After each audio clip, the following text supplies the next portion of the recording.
Sobat Prestasi, senang sekali rasanya saya Dinda Widya dapat menyapa Sobat Prestasi di seluruh Indonesia pada sosialisasi OSNK bidang ekonomi tahun 2023. Nah, Sobat Prestasi tahu nggak sih, pendaftar OSNK tahun 2022 itu mencapai 230.561 peserta dengan pendaftar bidang ekonomi itu berjumlah 27.363 peserta.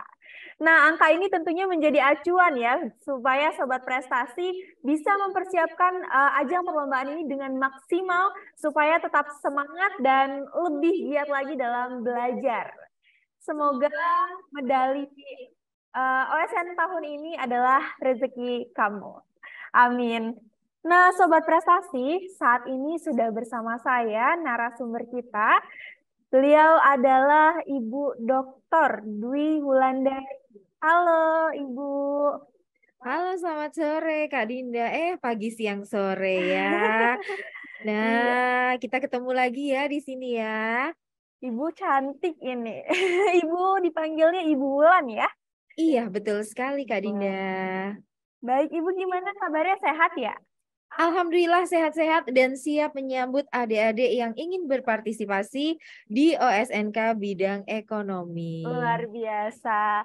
Mungkin langsung saja saya persilahkan kepada Ibu untuk menyampaikan materi di bidang ekonomi. Silakan Ibu. Siap, terima kasih Kak Dinda. Nah, jadi pada hari ini saya akan menyampaikan sosialisasi OSNK bidang ekonomi. Supaya apa? Supaya adik-adik yang nantinya berkompetisi bisa lebih siap lagi. Oke, kita akan share screen ya. Nah, pedoman OSNK bidang ekonomi disusun oleh tim pembina Olimpiade bidang ekonomi. Next slide. Nah, sebelumnya adik-adik perlu tahu dulu ya lini masa untuk Olimpiade Sains Nasional 2023, di mana di tanggal 4 sampai dengan 6 April kita akan melaksanakan seleksi tingkat kabupaten kota. Nah, disinilah nanti adik-adik harus berkompetisi supaya apa? Supaya bisa lolos dan masuk ke seleksi tingkat provinsi yang akan dilaksanakan pada 5 sampai dengan 8 Juni. Kalau lolos lagi, nanti adik-adik akan ada di seleksi tingkat nasional yang akan dilaksanakan di 27 Agustus sampai dengan 2 September. Jadi siapkan ya semangatnya supaya nanti bisa lolos sampai ke tingkat nasional.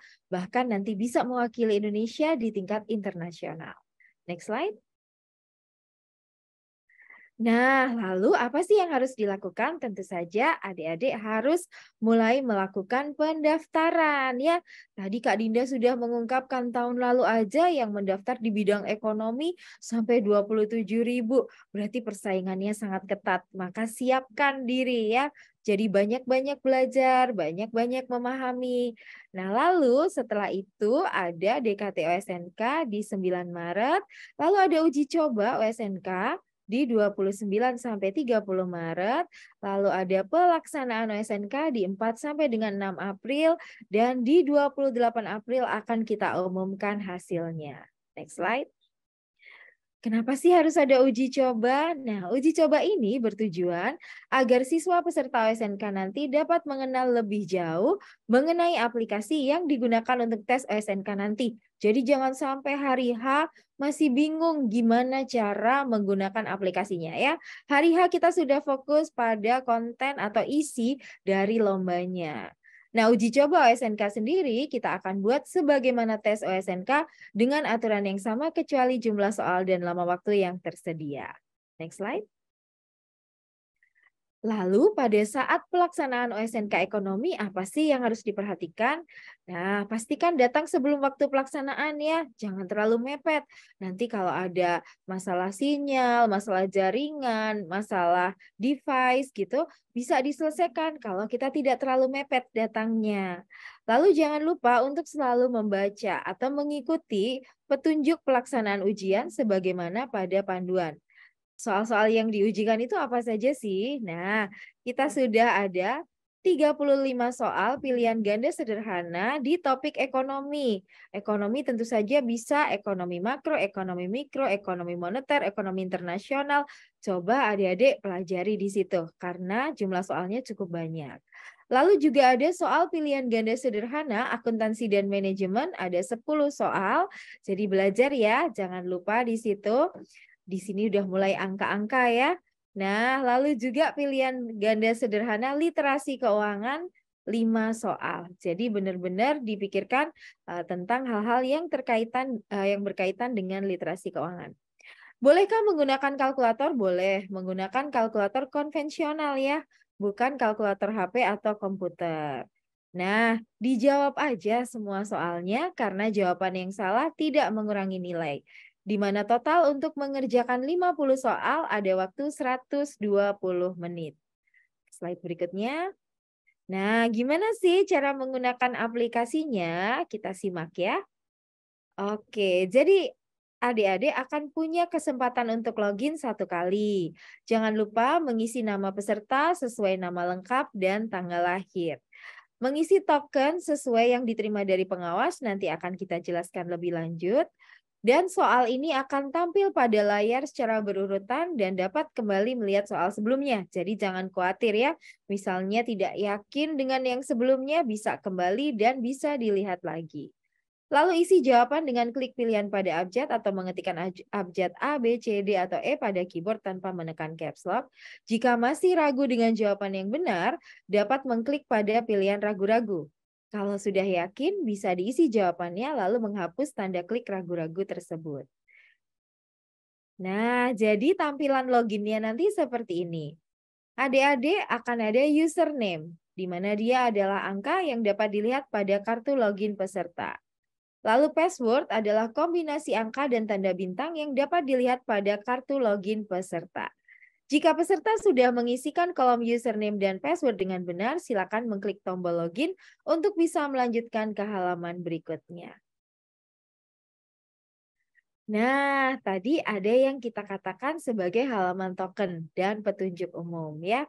Halaman token di mana adik-adik silakan mengisikan nama Anda dengan sesuai, diisi tanggal lahirnya, diisi kode tokennya, baca informasi petunjuk umum dengan seksama sebelum masuk ke halaman berikutnya. Jika sudah mengisi nama peserta, tanggal lahir, token, dan membaca petunjuk umum, silakan mengklik tombol submit untuk bisa lanjut ke halaman berikutnya.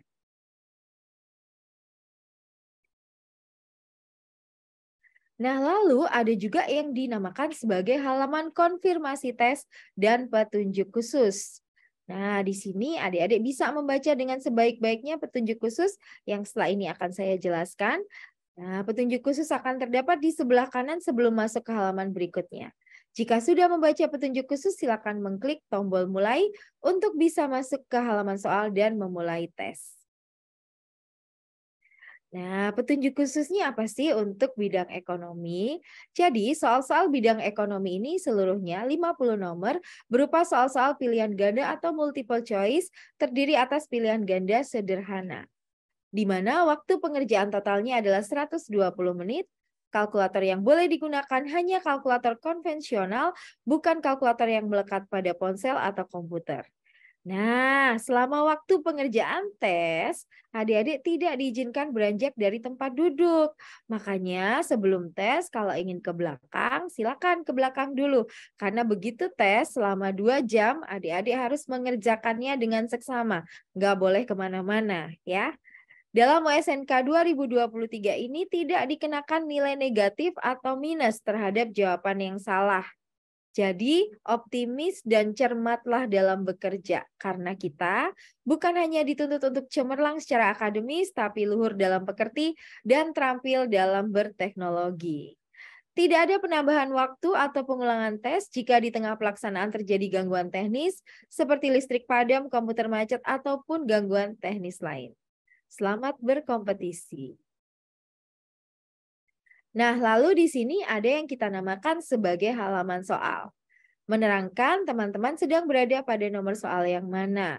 Di situ juga ada sisa waktu pengerjaan tes dalam satuan menit, dan setelah diklik akan menampilkan nomor soal, jawaban pada setiap soal, dan tanda ragu-ragu. Lalu ada isi konten soal dan jawabannya. Lalu setelah diklik akan pindah ke nomor soal sebelumnya. Setelah di checklist akan menandakan nomor soal tersebut dengan warna kuning dan tidak akan berpengaruh atas jawaban yang telah diisi.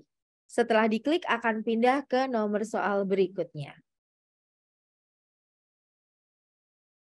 Nah, di sini ada menjawab pilihan ganda karena soal-soal kita 50 adalah pilihan ganda semua ya.